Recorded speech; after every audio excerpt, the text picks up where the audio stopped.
Tuhan tidak bingung, tidak terlalu marah kalau tahtanya dicuri di bumi.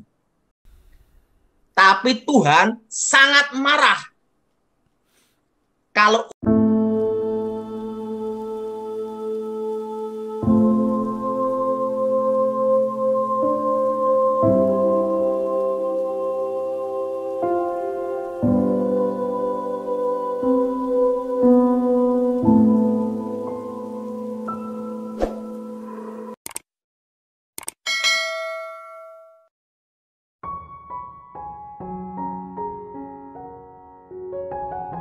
Roma pasal 2. Hukuman Allah atas semua orang.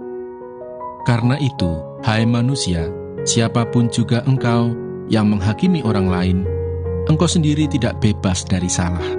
Sebab dalam menghakimi orang lain, engkau menghakimi dirimu sendiri.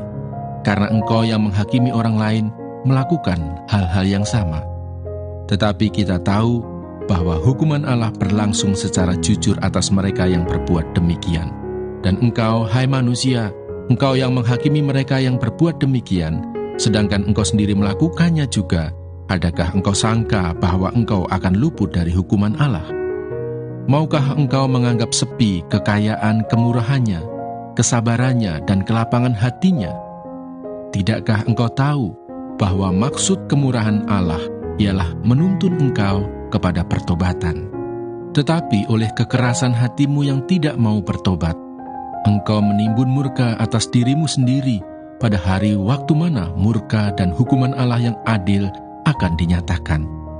Ia akan membalas setiap orang menurut perbuatannya, yaitu hidup kekal kepada mereka yang dengan tekun berbuat baik, mencari kemuliaan, kehormatan, dan ketidakbinasaan, tetapi murka dan geram kepada mereka yang mencari kepentingan sendiri, yang tidak taat kepada kebenaran, melainkan taat kepada kelaliman. Penderitaan dan kesesakan akan menimpa setiap orang yang hidup yang berbuat jahat, pertama-tama orang Yahudi dan juga orang Yunani. Tetapi kemuliaan, kehormatan, dan damai sejahtera akan diperoleh semua orang yang berbuat baik, pertama-tama orang Yahudi dan juga orang Yunani. Sebab Allah tidak memandang bulu. Sebab semua orang yang berdosa tanpa hukum Taurat akan binasa tanpa hukum Taurat, dan semua orang yang berdosa di bawah hukum Taurat akan dihakimi oleh hukum Taurat.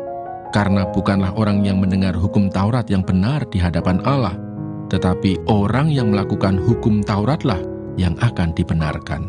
Apabila bangsa-bangsa lain yang tidak memiliki hukum Taurat oleh dorongan diri sendiri melakukan apa yang dituntut hukum Taurat, maka walaupun mereka tidak memiliki hukum Taurat, mereka menjadi hukum Taurat bagi diri mereka sendiri.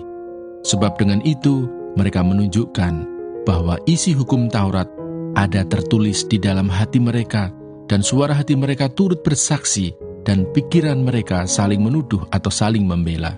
Hal itu akan nampak pada hari bila mana Allah, sesuai dengan Injil yang kuberitakan, akan menghakimi segala sesuatu yang tersembunyi dalam hati manusia oleh Kristus Yesus. Hukum Taurat dan sunat tidak menyelamatkan orang Yahudi. Tetapi, jika kamu menyebut dirimu orang Yahudi dan bersandar kepada hukum Taurat, bermegah dalam Allah, dan tahu akan kehendaknya, dan oleh karena diajar dalam hukum Taurat, dapat tahu mana yang baik dan mana yang tidak. Kekuatan gaib, dan itu jenis hipnotis. Karena perlu Thomas tahu bahwa di dunia gaib tidak ada percetakan uang. Dan perlu Thomas tahu bahwa uang dicetak itu ada nomor serinya. Betul, Pak.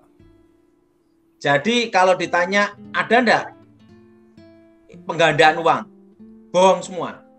Ya. Tidak ada. Karena di alam gaib tidak ada percetakan uang. Karena uang itu ada serinya. Betul, Pak. Nah, dan itu kalau manipulasi, biasanya setelah itu hilang lagi. Atau kedua, berubah jadi daun. Jadi kalau uang itu dibawa ke bank, berapa lama kemudian berubah jadi daun. Nah, tetapi kebanyakan tuh ada dukun palsu. Jadi dia untuk nipu pasiennya dikasih uang asli dulu. Tapi dengan cara manipulasi hipnotis. Ya. Nah, setelah pasiennya ngasih uangnya miliaran, inginnya kan digandakan lebih banyak kan gitu. Betul, Pak. Nah, uangnya pasiennya diambil. Nah, itu selesai. Jadi tentang penggandaan uang, jangan percaya dan jangan lakukan.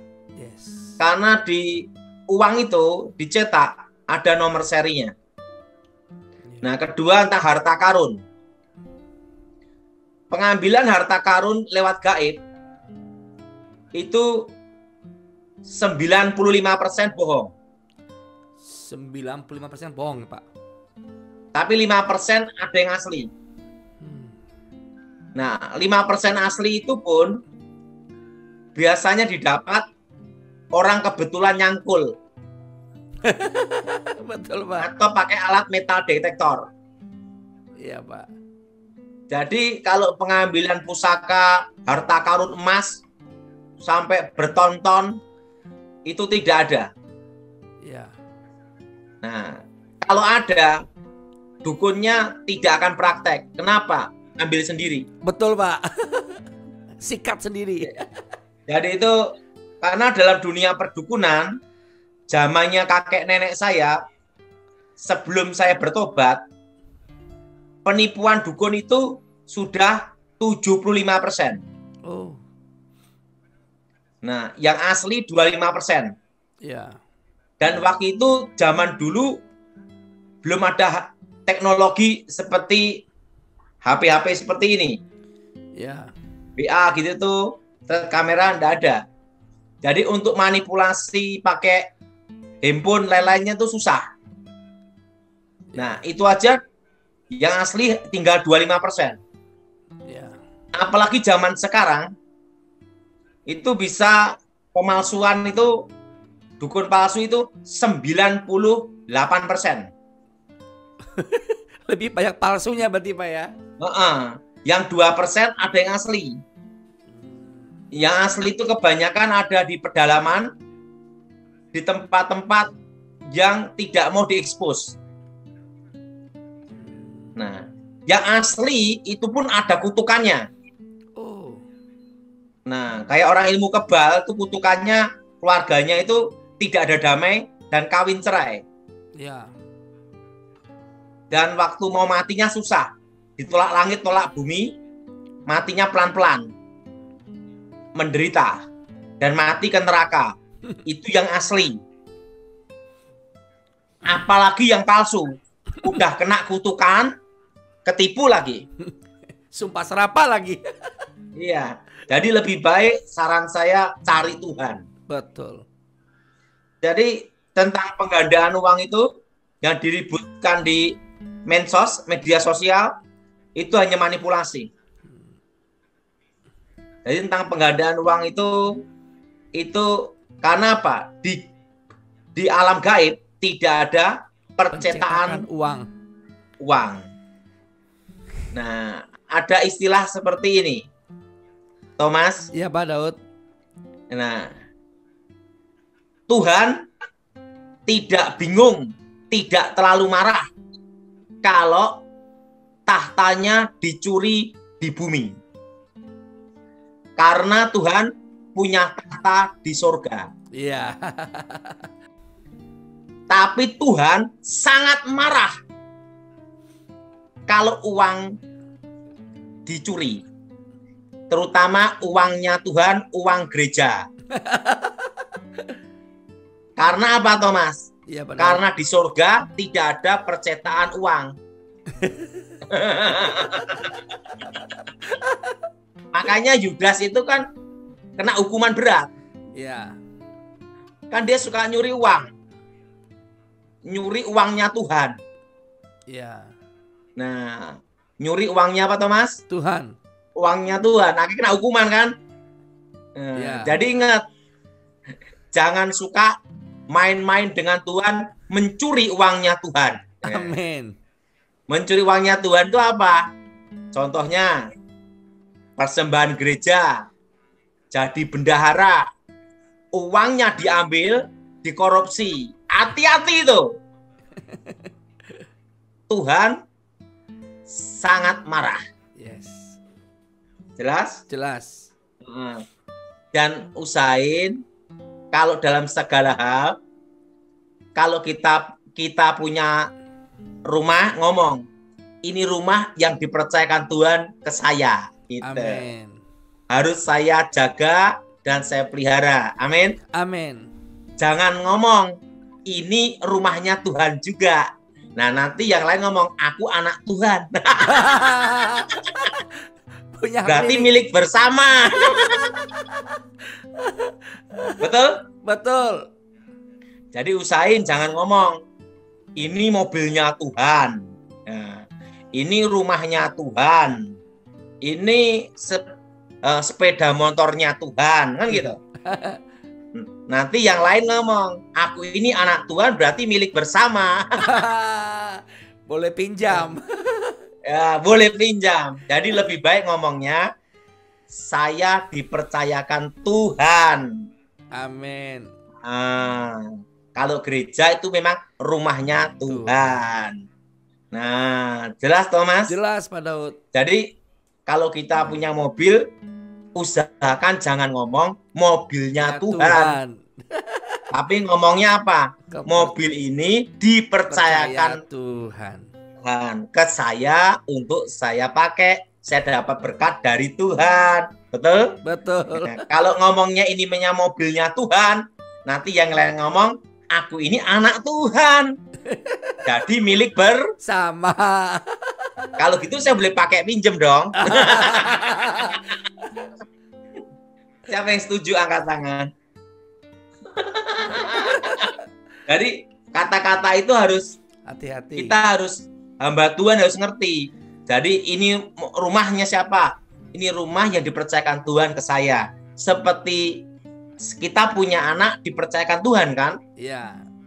Nah, terusan mobil juga itu Tuhan berkati kita, uangnya kita belikan mobil, betul? Betul. Nah, tapi ingat, jangan sekali-sekali ngomong ini mobilnya Tuhan. Nah, nanti yang lain ngomong apa? Anaknya Tuhan. Nah, jadi milik bersama.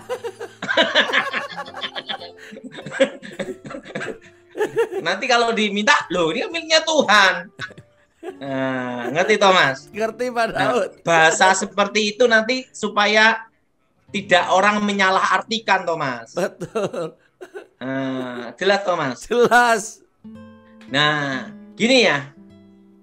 Kalau domba hilang, maka Tuhan akan mencari sampai dia bertobat. Amin. Amin. Anak yang hilang itu betul-betul Tuhan cari dan Tuhan rindu pertobatannya. Amin. Bahkan Alkitab berkata, satu orang bertobat, malaikat Tuhan di surga bersorak-sorai. Betul? Yes, betul. Setuju? Setuju. Yang jadi pertanyaan, kalau gembala yang hilang diganti. Makanya lebih enak jadi domba. Siapa yang setuju angkat tangan? Nggak mau saya gembala. Jadi ingat, kalau domba yang hilang, dicari. Kalau gembala yang hilang, buang. Ganti. Makanya jangan jadi gembala yang hilang. Karena diganti. Nah, jadi saya dapat istilah ini dari saya punya kawan di Medan. Nah, saya punya kawan di Medan itu waktu itu saya ngobrol sama saya. Pak Daud, ada apa? Nah, namanya Pak Budi Thomas. Iya. Pak Daud, saya mau tanya. Kalau domba yang hilang dicari enggak sama gembala, yaitu Tuhan? Ya dicari. Kalau gembala yang hilang gimana? Saya tidak bisa jawab Thomas. Dia ngomong, ya diganti. Makanya jadi kita harus belajar nih Thomas. Iya. Jangan jadi gembala yang hilang. Nggak ada lagi. Karena dia apa Thomas? Diganti. Jadi itu berat. Dia ngomong kalau gitu saya lebih baik jadi domba aja. Dia ngomong gitu. Karena jadi gembala itu adalah suatu kepercayaan yang Tuhan berikan pada kita, Thomas. Amin. Jadi kalau saya bukan gembala, saya pemberita Injil. Karena kalau domba tersesat dicari, kalau gembala yang tersesat diganti. Betul? Betul. Ya kan? Kalau domba yang sesat dicari supaya bertobat. Betul? Betul. Kalau gembala yang tersesat buang, ganti. Makanya saya lebih baik jadi pemberita Injil, jadi penginjil aja, enggak jadi gembala. Karena gembala itu adalah yang dipercayakan Tuhan ke kita, Thomas. Iya. Jadi kita harus hati-hati. Kalau enggak hati-hati kita diganti kan gitu.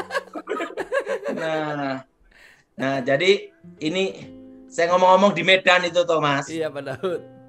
Ngomong-ngomong ke saya, oh gitu ya, kayak domba tersesat dicari, gembala yang hilang diganti. Nah, jadi Thomas, kalau kita perhatikan ya, hidup ini penting kita melayani Tuhan. Amin. Jangan sampai kita ngalami gembala yang diganti. Jadi berbahagialah yang para domba. Nah, oke, Thomas, 7 ya. 7 ya. Oke. Pak Daud, sebelum ke pertanyaan, tadi Pak Daud bilang bahwa kalau orang yang gandakan uang itu seperti dihipnotis orang yang terima ya Pak ya. Gini ya. Kalau misalnya waktu terjadinya penggandaan uang itu direkam pakai HP. Nih ya. Iya. Ya, pakai HP. HP ini bisa dimanipulasi oleh kekuatan gaib. Oh, sampai segitunya Pak ya, bisa dimanipulasi. Sepertinya mata kita melihat itu uang beneran. Termasuk ini juga bisa dimanipulasi. Oh. Karena ingat, perlu Thomas tahu. Iya Pak. Hacker bisa melakukan enggak? Bisa. Nah, setan lebih hebat dari hacker. Oh, iya. Kenapa lebih hebat? Karena setan ada sebelum manusia diciptakan. Iya. Nah, perlu Thomas tahu. Misalnya, zaman dulu itu ada namanya telepati. Iya. Bicara jarak jauh dengan kekuatan batin, dengan kekuatan roh. Betul? Betul. Itu disebut gelombang frekuensi. Dan itu sudah dilakukan kekuatan gaib itu. Ingat, sudah berapa ribu tahun, betul? Betul. Setelah itu, high tech membuat apa? Telepon. Iya. Itu dari gelombang frekuensi. Betul? Betul. Termasuk ini kan juga gelombang. Gelombang. Betul? Betul. Ya. Jadi ingat, alam gaib jangan dipikirkan itu adalah yang sangat primitif. Karena ingat, setan itu ada sebelum manusia diciptakan. Oh. Misalnya Albert Einstein, waktu dia membuat suatu teori, setan tahu enggak, Thomas? Tahu. Karena setan ada di mana-mana, betul? Betul. Nah, jadi ingat. Jadi Thomas harus tahu bahwa setan itu adalah ahli fisika. Ahli fisika, ya. Lebih hebat dari fisikawan manapun.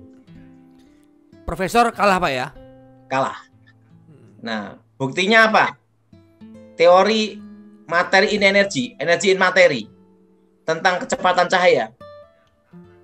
Bayangkan, para profesor doktor memecahkan kepalanya pusing. Betul? Betul. Betul? Betul. Nah, yang kedua, ingat, para dukun nyantet atau pasang susuk sudah menerapkan teori itu. Oh iya, gitu ya. Masuk. Itu kecepatan cahaya. Oh, para dukun tidak tahu teori tapi praktek. Betul, Nah, artinya apa? Orang kalau pasang susu di rongsen kelihatan. Tapi masuknya kita nggak tahu ya. Nah, cara masuknya gimana? Kecepatan cahaya. Oh. Nah, tapi ingat ya, dukun yang asli sekarang tinggal 2%. Di primitif ya. Itu pun di pedalaman maupun jarang ada di kota. Yang asli pun kena kutukan, apalagi yang palsu.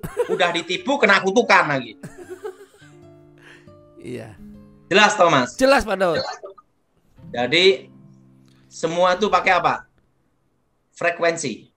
Pakai frekuensi.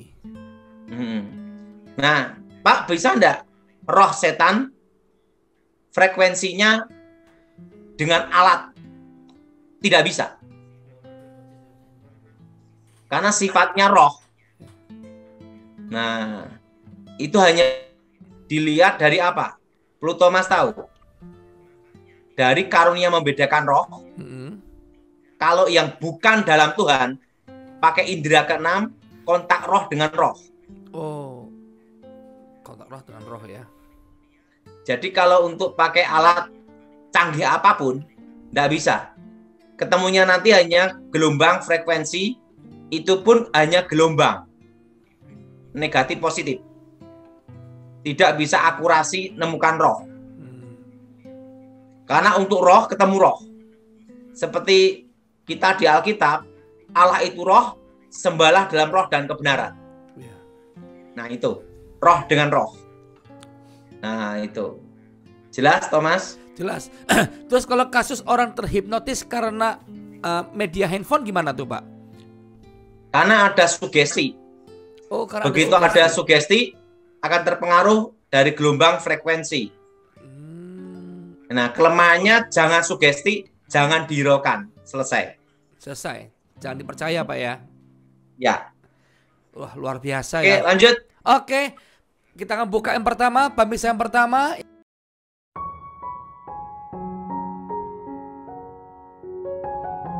Roma pasal 2. Hukuman Allah atas semua orang. Karena itu, hai manusia, siapapun juga engkau yang menghakimi orang lain, engkau sendiri tidak bebas dari salah. Sebab dalam menghakimi orang lain, engkau menghakimi dirimu sendiri. Karena engkau yang menghakimi orang lain melakukan hal-hal yang sama. Tetapi kita tahu bahwa hukuman Allah berlangsung secara jujur atas mereka yang berbuat demikian. Dan engkau, hai manusia, engkau yang menghakimi mereka yang berbuat demikian, sedangkan engkau sendiri melakukannya juga, adakah engkau sangka bahwa engkau akan luput dari hukuman Allah? Maukah engkau menganggap sepi kekayaan kemurahannya, kesabarannya, dan kelapangan hatinya? Tidakkah engkau tahu bahwa maksud kemurahan Allah ialah menuntun engkau kepada pertobatan? Tetapi oleh kekerasan hatimu yang tidak mau bertobat, engkau menimbun murka atas dirimu sendiri pada hari waktu mana murka dan hukuman Allah yang adil akan dinyatakan.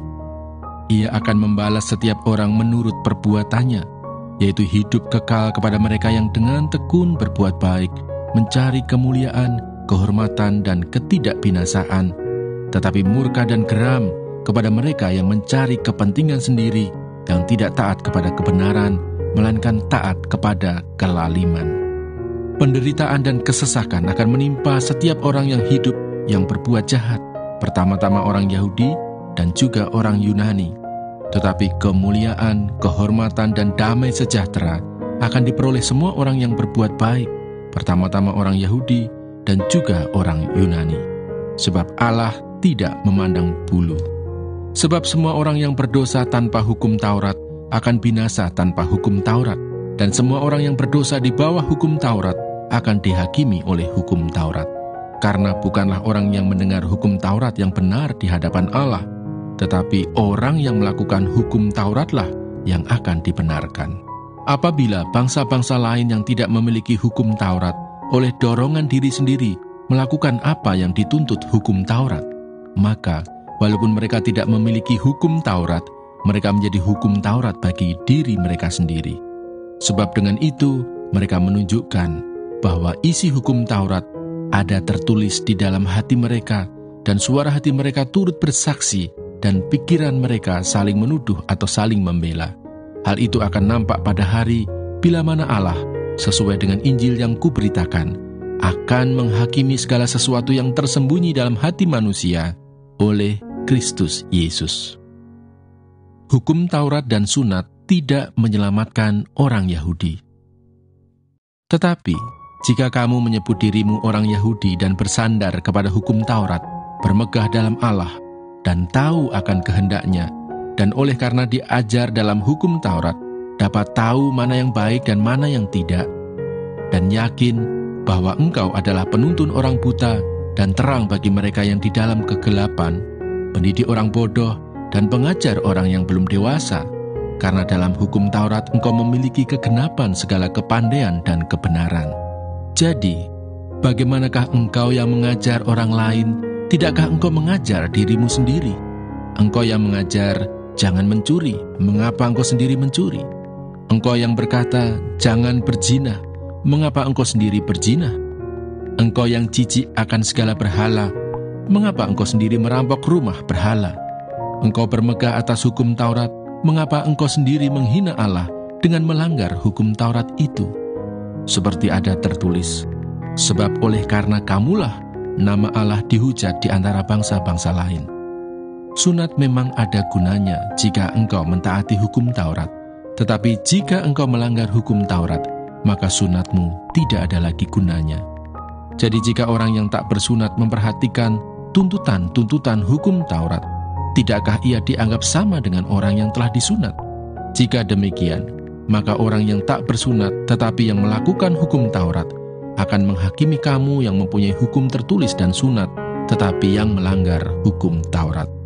Sebab yang disebut Yahudi bukanlah orang yang lahiriah Yahudi, yang disebut sunat bukanlah sunat yang dilangsungkan secara lahiriah, tetapi orang Yahudi sejati ialah dia yang tidak nampak keyahudiannya, dan sunat ialah sunat di dalam hati, secara rohani, bukan secara hurufiah. Maka pujian baginya datang bukan dari manusia, melainkan dari Allah.